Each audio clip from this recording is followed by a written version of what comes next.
turbulensi politik yang terjadi di negeri ini dalam sepekan terakhir. Itulah kontroversi selengkapnya Negeri Ngeri-Ngeri Sedap bersama saya, Zilvia Iskandar.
Pemirsa, untuk membahasnya sudah hadir 6 narasumber di studio Metro TV. Di sebelah kanan saya adalah Wakil Ketua Umum Partai Gerindra, Habibur Rahman. Berikutnya ada politikus Golkar, Nurdin Halid. Kemudian juga ada pakar komunikasi politik, Henry Satrio. Kemudian di sebelah kiri saya ada juru bicara Pilkada PDI Perjuangan, Aryo Seno Bagaskoro. Kemudian nanti menyusul pakar hukum tata negara, Bivitri Susanti. Dan sudah ada Direktur Eksekutif Carta Politika, Dinarto Wijaya. Selamat malam Bapak-Bapak, terima kasih. Di kontroversi malam hari ini mungkin saya mulai dulu dari Bang Habib yang susah ya datang dari DPR ke sini, Bang Habib. Kan demi menemani Zilvia sebagai rakyat. Dan tadi Bang Habib itu salah satu anggota dewan yang menemui rakyat dan sempat terkena lemparan ya, Bang Habib. Mana ada bekas lukanya nggak, Bang? Aman? Memang setiap ada demo di DPR, selagi saya ada di sekitar Senayan, memang saya yang bertugas untuk menemui. Mau demo kecil, demo besar banget ya resiko lah. Itu tugas Bang Habib ya? Resiko tugas. Oke.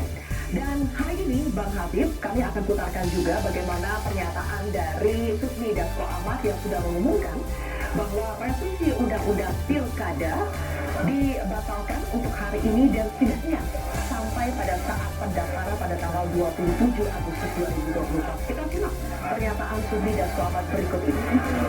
Kami tegaskan sekali lagi karena kita patuh dan taat dan tunduk pada aturan yang berlaku, bahwa pada saat pendaftaran nanti karena RUU Pilkada belum disahkan menjadi undang-undang, maka yang berlaku adalah hasil keputusan Mahkamah Konstitusi Judicial Review yang diajukan oleh Partai Buruh dan Partai Gelora.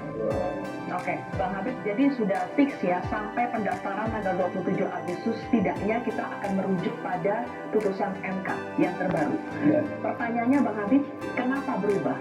Revisinya pertama mau dibikin kilat sehari, tapi hari ini berubah. Kenapa? Yang kilat bukan hanya revisi, yang di MK juga kilat dan berdiam gitu kan. Tapi nggak apa-apa. Jadi namanya hukum itu kan kalau hasil hukum itu dilakukan di konstitusi, kepastian, keadilan dan kemanfaatan. Jadi harus ada tiga hal tersebut. Kalau kita anggap adil, kita anggap pasti, tapi tidak bermanfaat karena menimbulkan kegaduhan, apalagi berpotensi menimbulkan seperti tadi ya, bisa sampai ada korban jiwa, ada bentrokan ya. Tentu kita harus antisipasi. Nah sehingga, kalau saya sampaikan perkembangan perkembangan pembahasan undang-undang ini harus seperti yang teman-teman saksikan apa yang ditutupi tidak ada sebetulnya. Ya kan, mulai rapat bamus, kemudian rapat raker, rapat panja, rapat pimpin-pimpinnya. Pimpin itu tradisi itu kan tutup. Ya, karena kan kita hanya ngomong soal redaksi dan sebagainya, lalu rapat pleno di tingkat pertama ya, balik, itu semua dilakukan terbuka dan teman-teman bisa live ya. Oke, hasilnya seperti itu. Tetapi namanya undang-undang itu pengesahannya itu kan di paripurna, ya kan? Ketika tadi paripurna, ya kita lihat memang tidak korum, kan kita tidak bisa paksakan. Nah itu Tidak forumnya itu kenapa Bang? Apakah ada kita ini? nggak tahu ya. Apa masing-masing apa namanya anggota kan pasti punya alasan tadi ya untuk terjadinya forum tidak forum. Kebetulan mungkin ini kan di akhir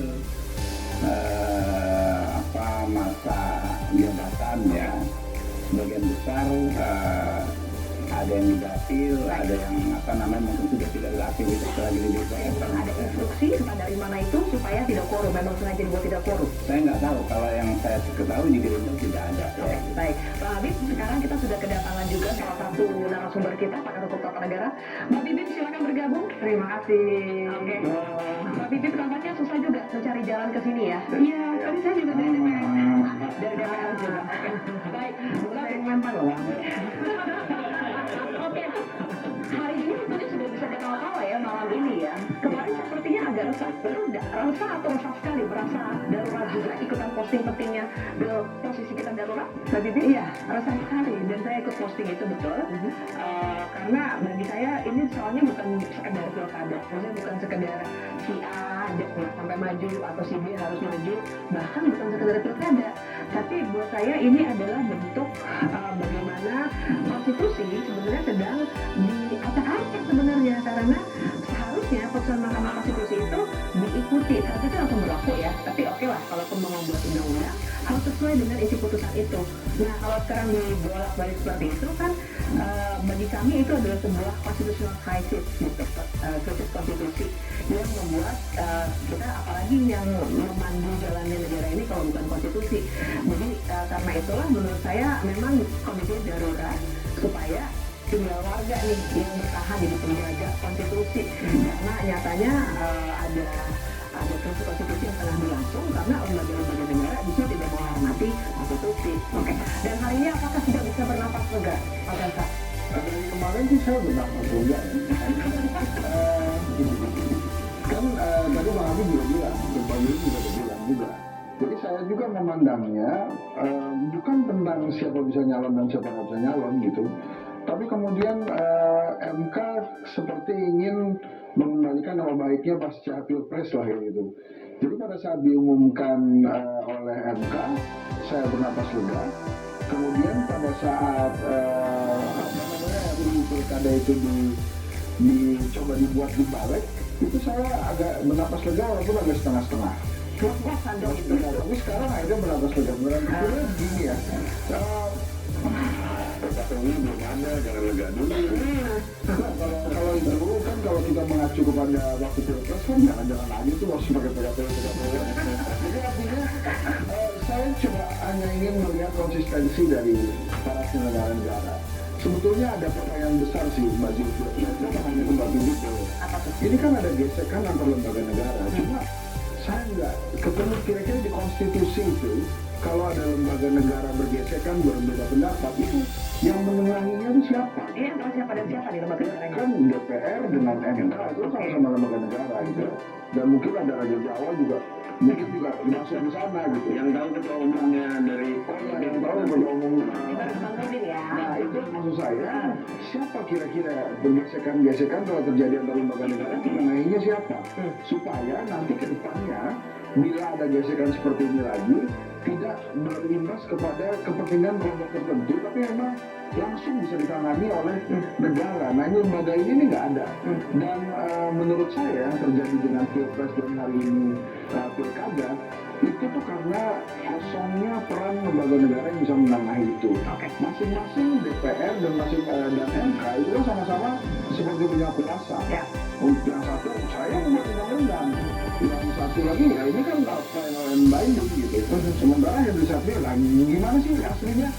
Karena kan konstitusi harusnya bisa mencontoh jurisprudensi urgensi dari Ya. pilpres yang ada. Itu kenapa yang ini Ada tidak penengahnya atau jangan-jangan setiap ada seperti ini harus rakyat yang turun ke jalan, Pak Didi? Menurut UUD 45 ada sengketa kewenangan lembaga negara, tapi itu yang memutus adalah MK juga. Jadi dalam kasus ini ya dapat konteksnya. Tapi di luar itu ya, itu cuma di atas kertas karena saya sendiri percaya bahwa dalam situasi seperti ini sebenarnya kita nggak perlu bergantung pada ada lembaga lagi. Jadi sebenarnya kan krisis konstitusi ini terjadi ketika lembaga-lembaga negara juga melanggar konstitusi gitu secara sengaja. Artinya kita punya masalah di aktor-aktor politik kita. Tapi kalau kita harus berharap terus pada lembaga ya memang nggak akan ada habisnya. kemarin sulit banget itu DPR bahwa ini harus jadi ini undang-undang pilkadanya. Makanya ternyata perlawanan datang dari DPR sendiri kan pada saat nggak quorum hanya sekitar 70-an orang. Itu dan lagi-lagi benar juga bilang. Masa kemudian rakyat gara-gara rakyat turun lagi gitu selalu biasanya Capek juga sih sebenarnya ya. Oke. Nah, kok dari kemarin kita kaget tiba-tiba viral ya bagaimana postingan peringatan darurat #kawal putusan MK dan sebagainya itu tiba-tiba menggema serentak begitu saja dan ternyata langsung turun ke jalan hanya dalam waktu 1 hari. Apakah ini puncak dari kekecewaan atau kemarahan rakyat atau bagaimana mendeskripsikan fenomena hari ini? Saya nggak kaget ya, fenomena kelas menengah yang biasa dianggap apolitis. Tapi kemudian pada titik tertentu bisa dengan mudahnya terkonsolidasi. Tidak hanya berhenti pada jumlah tadi produksi. Dalam 1 hari konsolidasi itu bisa muncul di lapangan tanpa komando. Itu bisa terlihat sekali ada yang datang di MK, datang di Senayan. Saya jadi tertarik dengan tadi orasinya salah satu komika Abdul kalau saya nggak salah, yang langsung mengeluarkan kalimat, kami datang ke sini karena kami dianggap tolol oleh jauh. Mohon maaf, saya harus mengutip kata-kata itu tolol gitu. Dan itu yang paling mengusik harga diri dari yang namanya segmen kelas menengah. Mereka punya politis, mereka sibuk dengan seharian. Tapi ketika berkali-kali ada peristiwa politik berkali-kali ya, itu mengusik intelektualitas atau wujud-wujud rasio mereka ya, seperti apa yang kita lihat hari ini terjadi dan bisa dikatakan sukses. Ini kan rangkaian dari majunya Mas Gibran, perdebatan substansi mulai putusan 90 MK, lalu kemudian beberapa peristiwa yang terjadi belakangan, keputusan MA yang sampai sekarang saya nggak ngerti logika cara penetapan calon, tapi kemudian buat batasannya dilantik.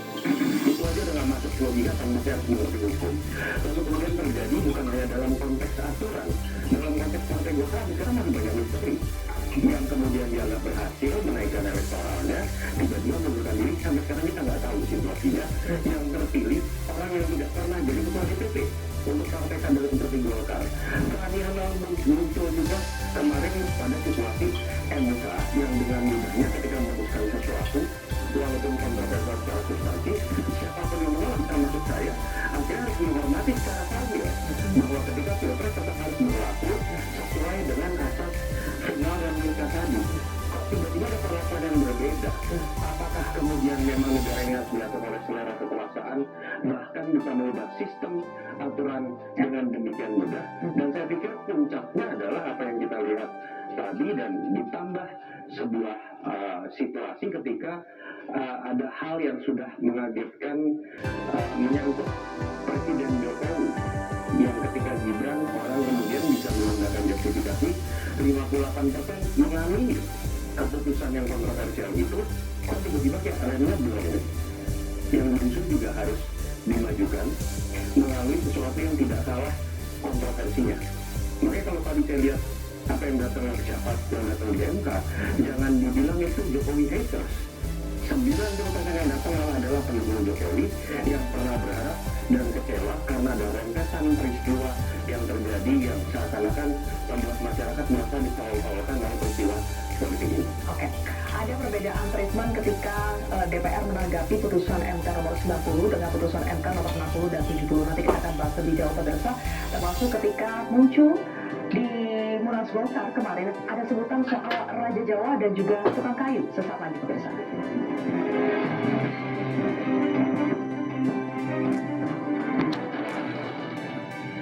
Membuat keputusan itu adalah MK.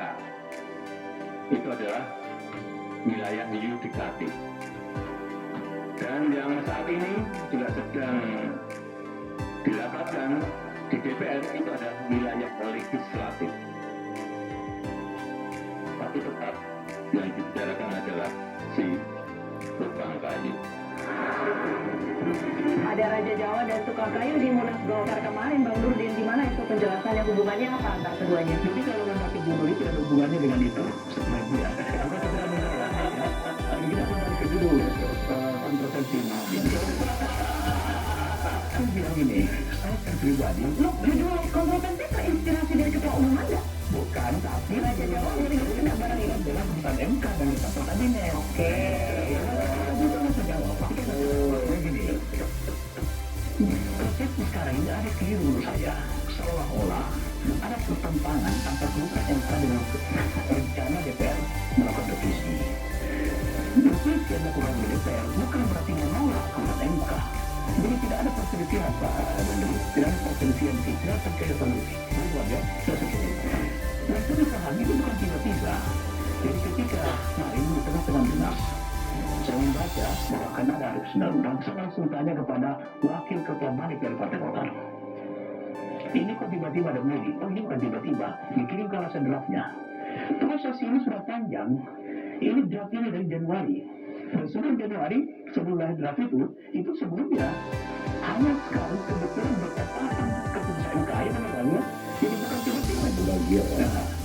Jadi saya punya draftnya itu draft final. Itu Januari 2024. Nah, kemudian ada penyusunan penyempurnaan. Ini tetap pilihan beberapa. Jadi jangan kita tahu persepsi bahwa ini seolah-olah revisi dilakukan oleh DPR adalah bertentang atau menolak daripada Itu pertanyaan abang itu terus terang di luar mulu. Itu terlalu begitu lagi itu. akan terjadi maksud saya jangan mempertentangkan kewenangan. Ini tidak ada perselisihan kewenangan. Kewenangan MK itu adalah panjang banding.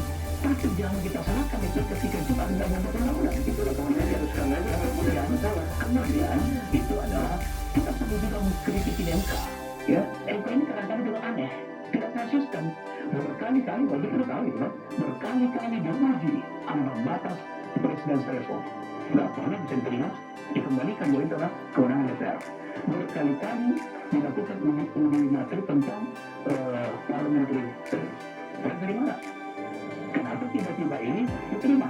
Jadi juga perlu kita kritik MK, jangan cuma disalahkan teman-teman DPR.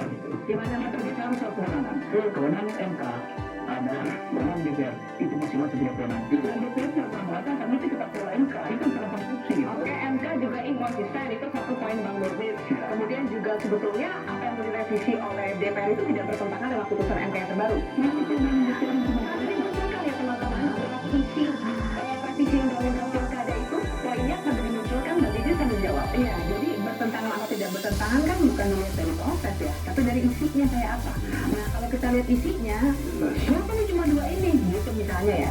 Saya kira kita semua setuju bahwa pilkada perlu direformasi. Tapi apakah ini reformasi pilkada? Ini jelas cuma dua ini kayaknya. Kalau misalnya banyak boleh kita perdebatkan. Nah kemudian soal apakah MK konsisten atau tidak, memang MK sering tidak konsisten. Tapi saya sudah baca betul penalaran hukumnya, pertimbangan hukum dari MK. Mereka itu memang kalau misalnya mau membuat istilahnya itu hal-hal yang disebut sebagai open legal policy yang dikembalikan kepada DPR, bedanya antara ambang batas presiden, ambang batas parlemen. Makanya saya jelaskan dulu Pak. Mereka akan selalu pakai ukuran-ukuran yang namanya apakah ada apa tuh istilahnya ketidakadilan yang substantif atau tidak. Nah untuk yang ini karena mereka punya perbandingan yaitu 7,5% dan sekian persen, maksud saya persentase berdasarkan DPT karena ada calon independen, maka mereka bisa masukkan logika itu ke dalam logikanya calon independen. Bedanya karena di pilpres tidak ada calon independen, kalau di pilkada ada calon independen, jadi ada pembandingnya. Perhatikan saja nanti ini sekarang teman-teman Perludem lagi mengajukan juga dan mereka mengajukan dengan hitung-hitungan seperti itu. Saya yakin ini akan lolos karena cara berpikir hakim memang seperti itu. Bayangkan saja P3 partai lama ya itu partai lama berlama kasar benar tuh gara-gara ambang batas tidak bisa lolos, sudah melakukan biaya jabatan biar pangkat kampanye biar partai maupun keuangan dan lolos gara-gara ambang batas. Kenapa diuji tidak diterima MK? Kalau yang ini lebih ya, iya, itu masuk dalam satu persatu kita dalam masyarakat. Ini kan harus kita pertanyakan dan karena di situ problem utamanya secara formil ke ketika kita sepakat nggak Bang Ulil bahwa putusan MK final dan mengikat, bahwa kemudian ada kewenangan DPR dalam proses legislasi, dalam fungsi legislasi yang juga harus dihormati dengan alasan deh Januari sudah ada proses yang tidak kelihatan oleh masyarakat dan lain-lain, tapi minimal kalau diakui final dan mengikat, substansi yang tadi dibuat dalam 7 jam tadi harusnya tidak bertentangan dengan poin itu. Ketika itu terjadi kan artinya itu tidak menghormati bahkan tidak mengakui substansi dari final dan mengikat atau memutuskan MK, dan itu akan jadi presiden bahwa lembaga yudikatif dalam pengambilan keputusan yang bahkan sebagai sudah tertinggi itu karena selera yang berbeda dan kemudian merasa bahwa mayoritas koalisinya bisa menang dalam pemilihan, dalam pemungutan suara entah di balik ataupun di paripurna, kita bisa melakukan apapun. Itu yang paling berbahaya menurut saya. Bang Adi boleh ditanggapi dulu. Boleh ngomong? Ya. Jadi yang disebut final and binding, ya kan ya, putusan yang berkekuatan hukum tetap itu hanya relevan kalau kita bicara lembaga yudikatif dengan yudikatif. Misalnya ada perkara-perkara yang keputusan pengadilan mengikat di pengadilan tinggi, ada perkara-perkara yang itu di ketum ya, di peradilan tata usaha negara, finalnya itu di pengadilan tun. Jadi pengadilan di atasnya Mahkamah Agung tidak memiliki kewenangan untuk mengevaluasinya. Jadi kalau kita bicara dua institusi yang ada di dua alam yang berbeda, tidak relevan. Ini bukan dalam konteks DPR bukan sebagai lembaga banding terhadap putusan Mahkamah Konstitusi. Putusan Mahkamah Konstitusi dihormati, tapi DPR mengacu kepada kemarin dia teman-teman menyampaikan mengacu kepada konstitusi Undang-Undang Dasar 45 yang bahwa DPR memiliki kewenangan mengusung undang-undang. Tapi kan putusan MK tentu. Jadi kita menerima semua pendapat tentu. Tapi pendapat teman-teman sebagian besar ya seperti itu, bahwa DPR adalah lembaga yang memiliki kewenangan membentuk undang-undang. Oke. Ya. Oke, terus bisa dipilih ya, Mbak Bibi. Kalau tadi kan kita lihat itu ada, boleh dimunculkan lagi isi draft revisi undang-undang pilkada, poin di mana soal syarat usia calon kepala daerah. Akhirnya revisi undang-undang pilkada itu berpegang pada putusan Mahkamah Agung yang ditetapkan pada saat pelantikan. Bisa memilih seperti itu ya, Mbak Bibi? Tidak bisa. Jadi begini dulu nih, saya harus tempatkan begini. Salah. Nggak tepat nanti entar. Ya, saya jelaskan situasi di ruang sidang kemarin di rapat panjang. Makanya teman-teman kan bisa mengetahuinya karena memang kami sangat terbuka, live semua bisa ngikutin ya. Beda dengan MK, kita nggak tahu kapan rapatnya tuh. Ya. Jadi ya itu hanya pernyataan dari pimpinan rapat waktu itu, seolah memilih ini atau apa. Tidak ada kita memilih MK atau MA, semua hanya mengedepankan pendapatnya fraksi masing-masing. Pendapat apa ya Pak? Ya pendapat gitu loh.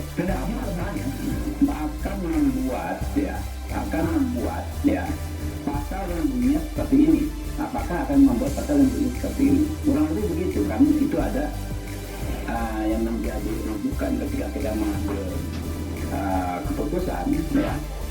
Disebut ada dua putusan lembaga yudikatif ya. Yang pertama soal di dalam amar putusan Mahkamah Agung ya disebut begitu ya kan ya itu ada.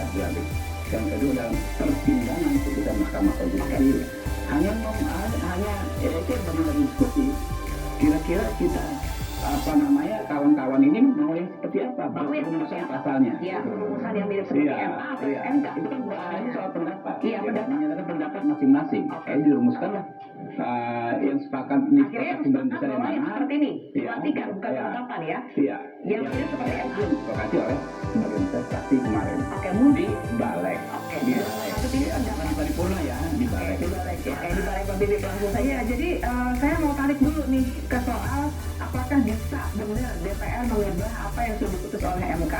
Kita harus kembalikan ke yang namanya konsep pembagian kekuasaan. Mendasar itu ada lembaga yudikatif, legislatif dan eksekutif, kita tahu semua itu ya. Nah, yudikatifnya dalam hal ini MK itu memang secara konstitusional di UUD 45 bukan teori saja, dikatakan bahwa dia memang menguji undang-undang terhadap undang-undang dasar. Artinya dia yang memutuskan ini konstitusional ini tidak. Maka ketika itu keluar, tadi saya sebut erga omnes, artinya itu berlaku untuk semua langsung. Sehingga apapun yang kemudian lembaga legislatif maupun eksekutif buat harus sesuai dengan apa yang MK putuskan sebagai yang mana yang konstitusional. Nah, jadi itu tuh yang membuat tadi saya sebut krisis konstitusi. Karena begitu juga misalnya pertanyaan Mbak Zilvia tadi soal MA atau MK, persis. MA itu kan menguji hierarkisitas. MA ya, dalam konteks judicial review peraturan KPU terhadap undang-undang pilkada ya. MK menguji konstitusionalitas, bukan hierarki. Dia akan menguji kontennya, apakah dia konstitusional atau tidak. Jadi bukan pilihan toh yang pasti, walaupun tidak ada tinggi rendah, tapi kita lihat objek perkaranya apa, sehingga MK yang harus diikuti sebenarnya. Baik, kita pindah dulu ya dari perdebatan ini supaya Mas Vero bisa dapat jendela berbicara. Iya, sorry Mas. Nggak apa-apa. Mas Vero, terlepas dari perdebatan yang telah terjadi, hari ini kita sudah mendengar bahwa akhirnya DPR membatalkan setidaknya sampai tanggal 27 pendaftaran. Ya, ini artinya PDI Perjuangan, karena katanya ini implikasinya paling besar itu terhadap PDI Perjuangan, terutama di Jakarta. Akhirnya bisa mengusung. Ini kabar baik buat PDI Perjuangan.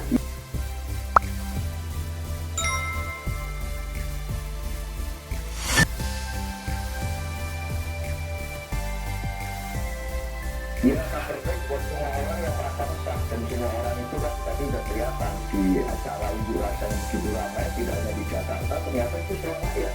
Saya rasa begini loh, kalau saya lihat ya Mbak, tadi senyum-senyum aja. Menurut saya begini, sudahlah kita berhenti berapresiasi bahwa timbangan gantung rata. itu karena secara prosedural benar. Timbangan gantung Rakyat itu saya rasa semakin dengan struktur besar yang muncul hari ini itu bukan timbangan hanya gantung. persoalan ini kok. Sebagaimana kemarin pakai plastik di atas. Dia mana? Mengatakan itu Dan nggak ada jadi itu. nggak ada konsolidasi lama, rapat di DPR hilang, demonya juga hilang. Semuanya langsung turun, masyarakat dari mana-mana, tidak hanya di Jakarta. Artinya apa? Kesadaran ini tumbuh di mana-mana. Rakyat bisa menangkap bahwa jangan-jangan ini ada fakta kulipat antara elit politik tertentu yang ingin menciptakan situasi semacam ini untuk agenda politik tertentu. Maka kenapa saya berarti bilang begitu? Yang di demo DPR, tapi poster yang diangkat oleh masyarakat tentang Raja Jawa. Yang di demo DPR, yang diangkat poster masyarakat tentang keluarga Raja Jawa dan dinasti. Ujung-ujungnya dinasti. Tulisan itu yang muncul pada saat tadi penyampaian pendapat di mana-mana, yang begitu cepat semua kampus-kampus besar bersuara dan terjadi dengan begitu extraordinary. Maka saya rasa sebagai bagian dari politisi di negeri ini, kita semua rasanya sekali-sekali harus mengakui bahwa proses di DPR kemarin itu berlawanan dengan suara rakyat. Sebagai lembaga perwakilan rakyat, mestinya DPR mewakili suara mereka. Faktanya hari ini mereka marah. Rakyat marah terhadap DPR, rakyat marah terhadap fakta kulipat, rakyat tidak mau kecolongan lagi, maka rakyat bersuara. Dan itulah poinnya. Maka saya kira sekarang kalau kami sih di posisi senyum-senyum tenang-tenang. Dari kemarin kita sudah bicara keras sekali tentang ini. Kita menganggap putusan MK itu adalah hadiah terbaik, kado terbaik untuk ulang tahun Republik Indonesia. Baru sehari tiba-tiba berubah semua. Akan dilakukan rancangan semacam itu. Kita tahu kok bahwa ini kalau saya meminjam istilah dari MK, ini dianggap pembangkangan konstitusi kalau diteruskan. Masa kemudian rakyat diam saja melihat itu? Maka kita tolak dong.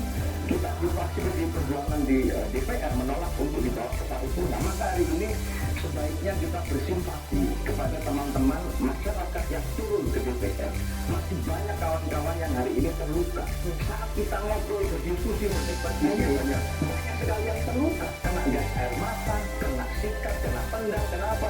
Semua mulai report tadi. Masyarakat bisa melihat bagaimana rakyat Indonesia yang punya hak konstitusional untuk bersuara, untuk protes terhadap masa depan mereka yang mereka khawatirkan, lalu bertemu dengan aparat dan diperlakukan seperti itu. Hari ini mari kita bersimpati dengan mereka dan mengakui bahwa yang terjadi di DPR kemarin berlawanan dengan suara rakyat. Harus diakui gak tuh Bang Akhdif?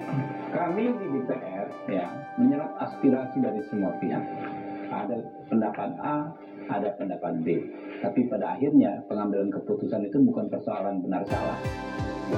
Ya, bukan hanya itu. Menurut kami, salah menurut Anda, menurut kami belum persoalan itu. Tetapi, ya, sama yang seperti saya sampaikan tadi, bagaimana kemanfaatan, apa gunanya kita merasa benar kalau yang terjadi adalah timbul kegaduhan yang menimbulkan korban.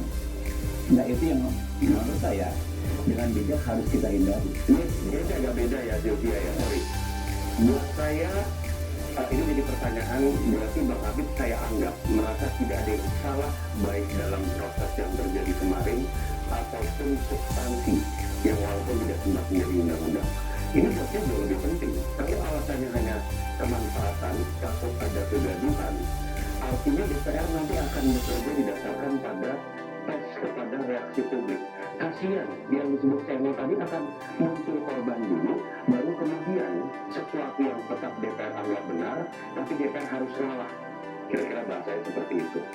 Saya malah tertarik dengan ungkapan Bang Habib tadi, karena menurut saya yang paling penting adalah bagaimana kita membongkar apakah DPR mengakui ada yang salah dalam proses yang dilakukan oleh Balik kemarin. Bagaimana DPR menjelaskan, silakan nanti Bang Yuri jawab, bahwa apa yang ada dalam revisi undang-undang pilkada itu tidak masuk dalam tidak masuk dalam proses prioritas. Kenapa tidak mendahulukan misalnya perlindungan pekerja rumah tangga, perlindungan obat dan makanan? Dan saya ingin juga jawaban, apakah itu sebetulnya reaksi dari keputusan MK atau tidak ada kaitannya? Akui saja. Kalau MK salah, akui, dan kami memang pengen bereaksi dan menggunakan kewenangan legislasi kami. Itu yang publik pengen tahu gitu. Dan kalau DPR merasa benar, jalankan publik bagaimana mestinya, dan kalau benar tidak masalah. Daripada kemudian atas nama kegaduhan, kami sengaja mengalah. Karena itu sangat penting, ini prosesnya bagaimana kita MK bisa melakukan fungsi sebagaimana mestinya, Presiden bisa melakukan fungsi sebagaimana mestinya, DPR bisa melakukan fungsi sebagaimana mestinya. Kritik keras tidak jelas yang diungkapkan oleh seorang Presiden. Salah ya. Pertamanya itu Timbangan gantung salah. konsistensi. Timbangan gantung. Pilpres oke DPR. Hah? Ini benar-benar oke. Ada kelanjutannya. Timbangan gantung tau gak? Ya itu kan logika yang paling dasar. Hah? Gitu sih. Makanya kemudian orang mulai bertanya-tanya. Masuklah itu si Raja Jawa. Masuklah itu si Barat dan si Bangsa. Kok masuk si Barat? Sebenarnya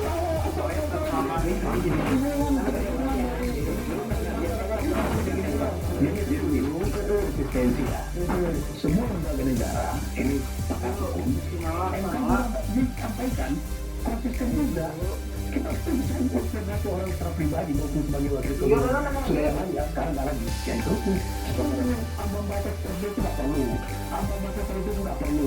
Itu tahu kalau kasuistis sih. Ini kita bersama itu pasti nggak bisa argumennya harus digali. Jadi kita nggak bisa berdebat di sini juga. Tapi Tuhan juga yang harus apresiasi ya. Dan kesepakatan PMK dengan DPR itu nggak boleh terpisahkan karena sebenarnya DPR bukan menolak MK itu masih ada kewenangannya itu. Nah kita harus berapresiasi kepada anggota Dan yang cukup sudah menghargai Nurdin sebagai politisi senior gitu. DPR berapresiasi ya. Kenapa nggak ada Rapak itu sudah memahami sebagai rakyat sehingga batal diputuskan ini. Anggota DPR 500.000 yang batal cuma 82. Berarti Anda mengatakan yang 82 sangat tidak boleh kita perhitungkan.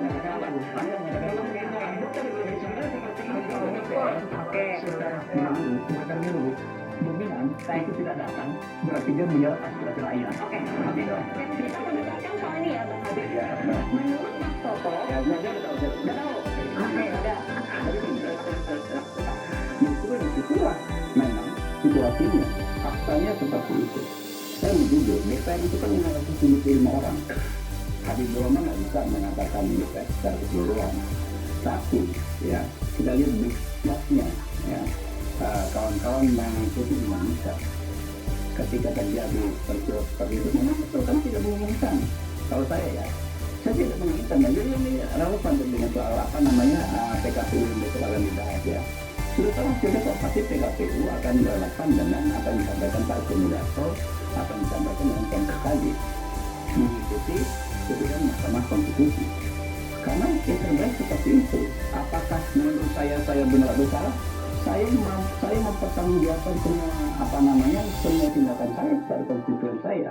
Mana yang menurut saya benar saya lakukan, mana yang menurut saya salah tidak saya lakukan, gitu kan? Termasuk pada akhirnya tidak diundangkannya undang-undang ini. Oke. Nah, kemudian saya sepakat dengan Mbak Bivitri, tidak ada kasus hukum yang sama. Jadi kalau Anda ngomong konsistensi, kita perlu kata dulu. Orang yang dahulu, ya kan, mempersoalkan misalnya putusan MK 90, sekarang di posisi yang berbeda. Jadi orang yang waktu itu tidak mempertahankan putusan MK, sekarang di posisi yang berbeda.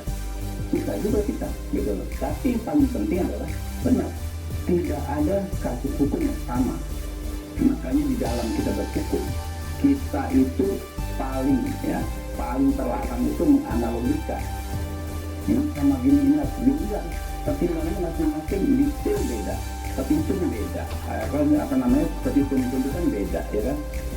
Paragraf beda, itu kan bisa disamakan antara dua perkara gitu. Satu aja argumen Bang Habib, kenapa harus revisi undang-undang pilkada? Itu sudah disampaikan. Ini belum revisi ya.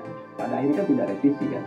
Kenapa mau revisi? Nanti dulu, ini pada akhirnya nanti dipotong-potong yang ini yang naik gitu kan. Kenapa mau direvisi?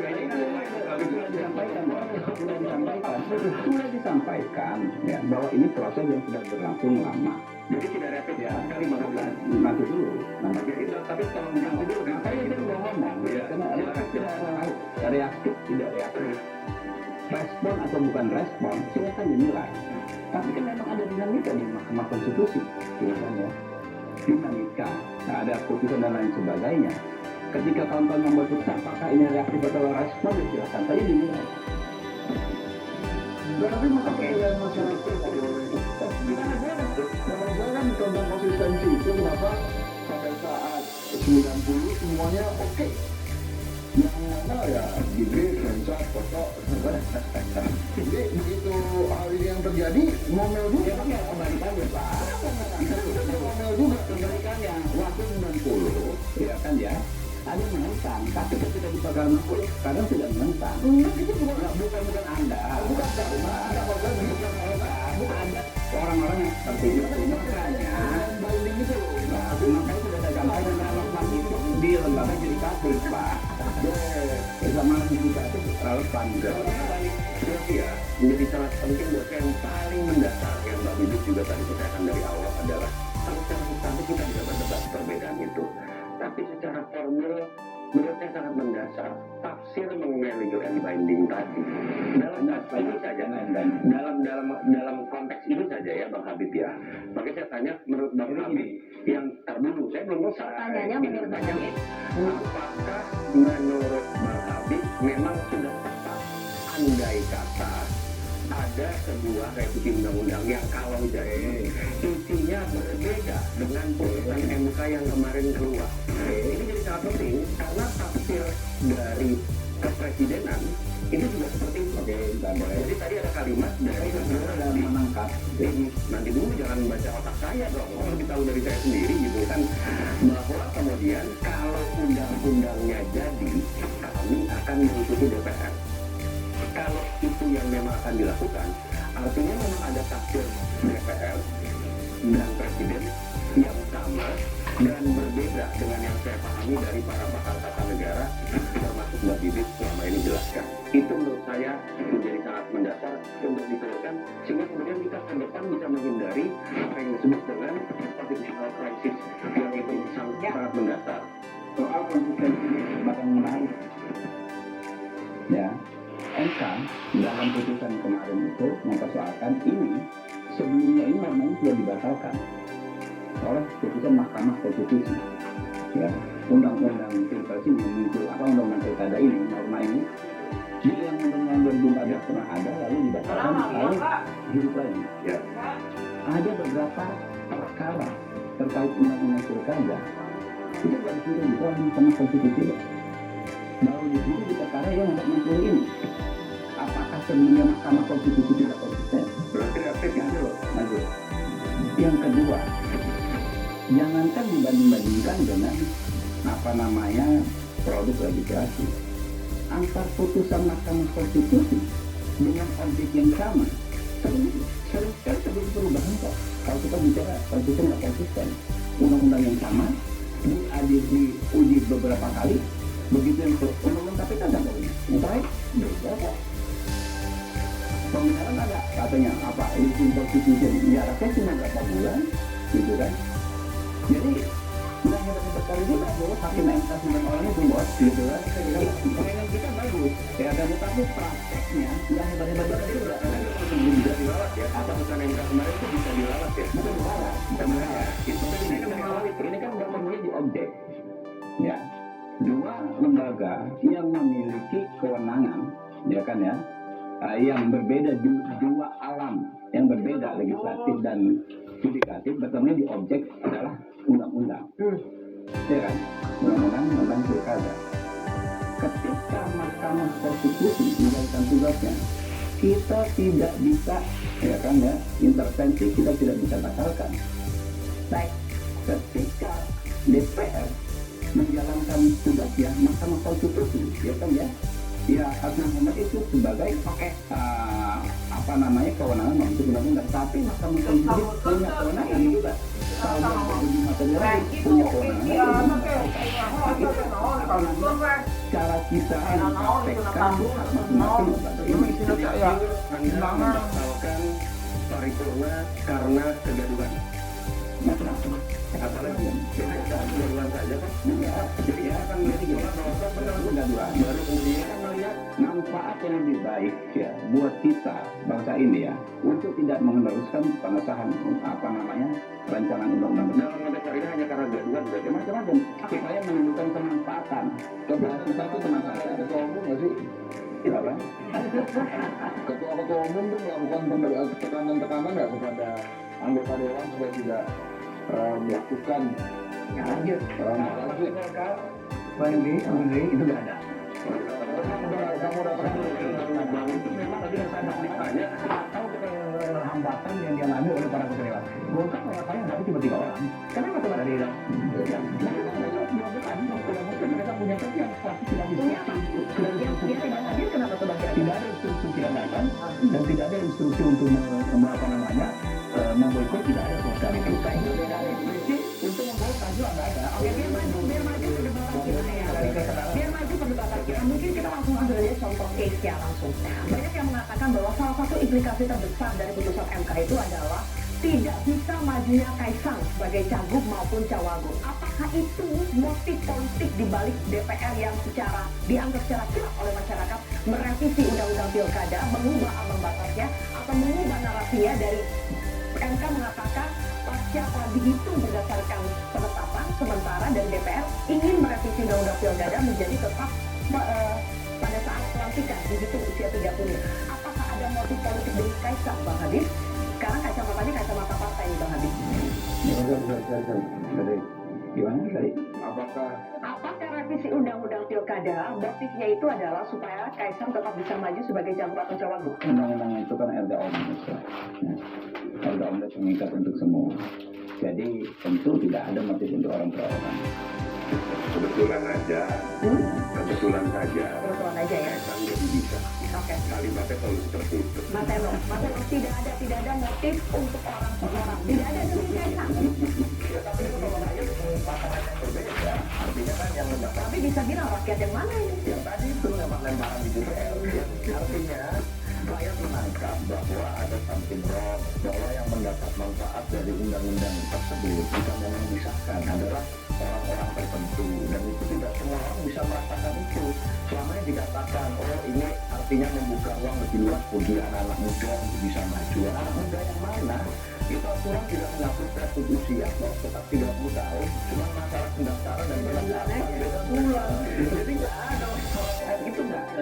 Idealisme belajar itu nggak cocok kalau untuk digunakan sebagai argumentasi di dalam pembelaan atas upaya tersebut. Jadi buat saya nggak masuk akal aja kalau itu kemudian kita mempersalahkan rakyat yang tadi marah. itu dengan mengatakan bahwa ini bukan untuk orang per orang. Jadi buat saya pilkada itu harus dikembalikan ke tipoknya, ke rohnya. Rohnya ini punya rakyat, bukan sekedar punya elit politik, bukan sekedar konsensus elit politik. Kita bisa berdebat panjang tentang ini semua. Tapi kenapa kita sampai pada malam hari ini? Karena subjek dari persoalan yang kita perdebatkan itu, yaitu rakyat itu sendiri merasa kedaulatannya di pemilu itu diganggu dengan upaya-upaya yang kalau Mbak Bivitri bertipe ini belum sudah terjadi. Jadi itu yang kemudian saya merasa marah. Nah, kalau saya merasakan selama ini kalau sebenarnya dari tadi saya diam aja, saya senyum-senyum aja karena buat saya PDI Perjuangan partai saya konsisten. Dari kemarin kita menolak itu, hari ini kami mengumumkan 169 daerah langsung dengan menggunakan rujukan putusan MK yang kemarin.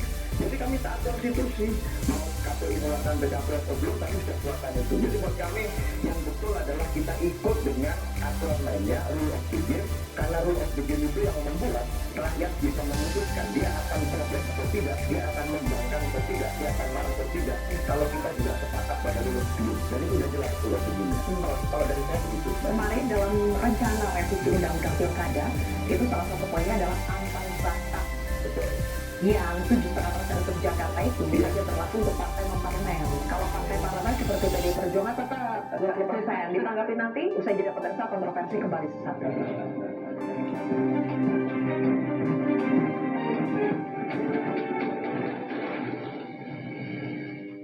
Negeri yang besar ini dan kita yang berada di negeri ini yang akan menentukan maju atau mundurnya negeri ini. Visi negara. Setelah revisi undang-undang pilkada itu salah satu poinnya ambang batas 7,5% untuk wilayah Jakarta itu hanya untuk berlaku partai non-parlemen. Jadi PDI Perjuangan ya tetap gak bisa seharusnya. Oke, ya saya nggak ngerti detailnya. Nanti kita tanya Mbak Bibi. Tapi setahu saya amat putusannya belum ada visi bahwa berlaku untuk semuanya dan disesuaikan dengan jumlah DPD populasi. Dan itu sudah disampaikan dengan jelas kemarin pada saat putusan MK dan itu semua bisa mendengar. Artinya ya kita taat pada itu karena kita yakin ya konstitusi kita ya lembaga yang harus memutus final and binding MK.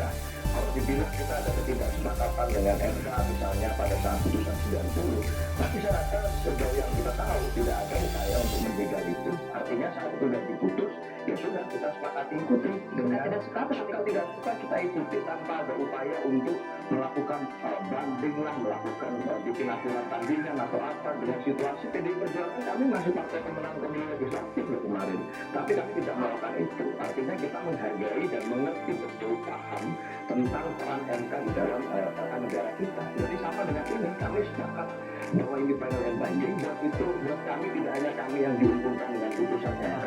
Semua partai politik yang lain juga diuntungkan. Di banyak daerah kan juga terjadi. Dan di Jakarta pun partai-partai yang lain bisa mengajukan, bukan hanya kami, termasuk partai non-parlemen, signifikansinya di dalam pilkada itu bisa lebih tinggi. Ya, artinya yang ini menjadi satu kesempatan buat semuanya, bukan cuma buat PDI Perjuangan.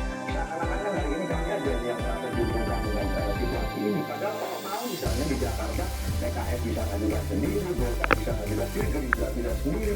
Kalau memang hanya 8 partai yang lewat partai, kalau dianggap partai politik harus memandang yang baik, maka arenanya di pilkada dong. Salah satunya dan ini kok arena untuk bisa mengajukan kader-kader. Jadi buat semuanya harusnya. Pertanyaan selanjutnya adalah jadi siapa yang akan diajukan PDI Perjuangan di Jakarta? Kita simak dulu pernyataan dari Bu Mega berikut ini.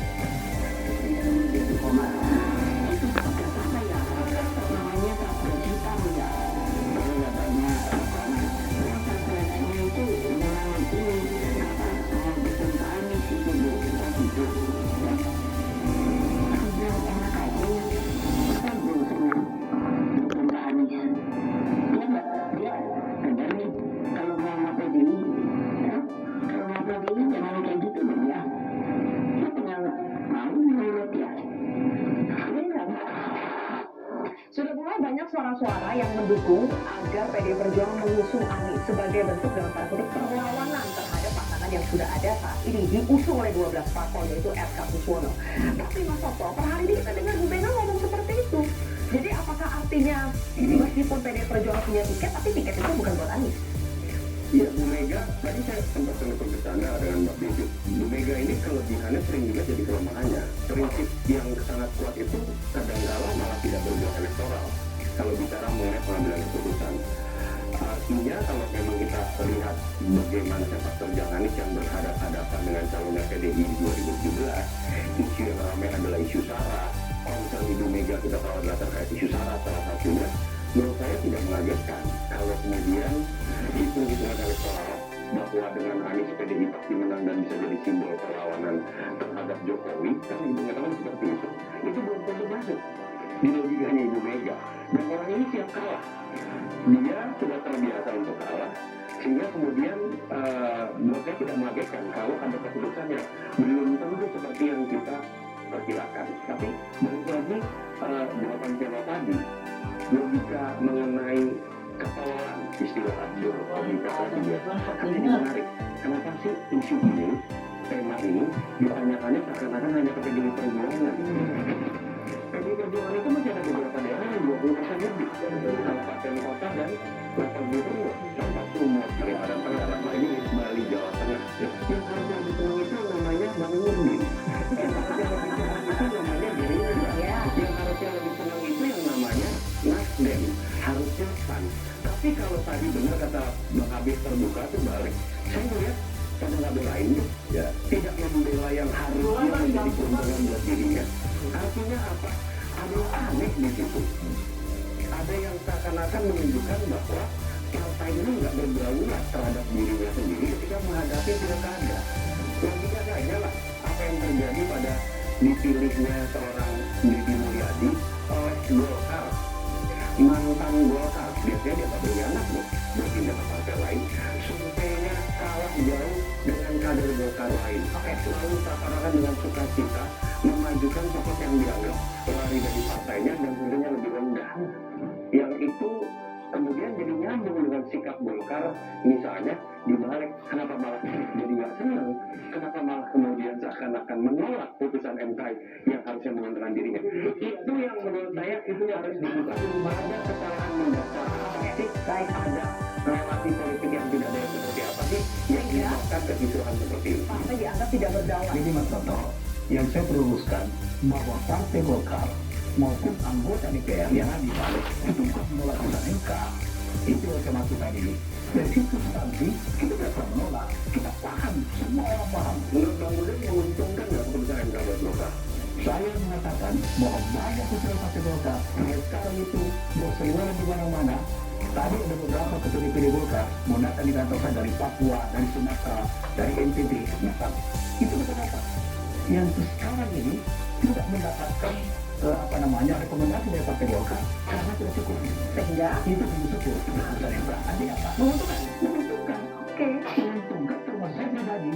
Sudah siapkan saya ketika itu karena salah satu karena saya berniat maju tidak dapat partai cukup gitu. Apa ini bisa? Kenapa dibalik partainya tidak menolak pasal yang menyatakan 20% tiap hari yang Belum sampai ada ini Ya sudah lah ya. Kita memahami saja. itu kan aspirasi rakyat baru kelihatan tadi kan bukan kemarin kan. Oke. Partai Golkar bersama seluruh anggota fraksi memberi apresiasi yang sangat tinggi. Oleh karena itu, Partai Golkar bertekad tidak akan melanjutkan. Sekalipun tadi putusan itu kalau nggak salah itu ya. Partai Golkar mengambil sikap tidak akan melanjutkan. revisi tiba-tiba jadi perlawanan.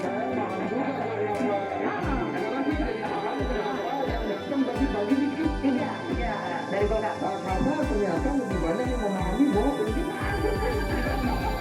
Jadi sama yang mengatur kira-kira itu ya.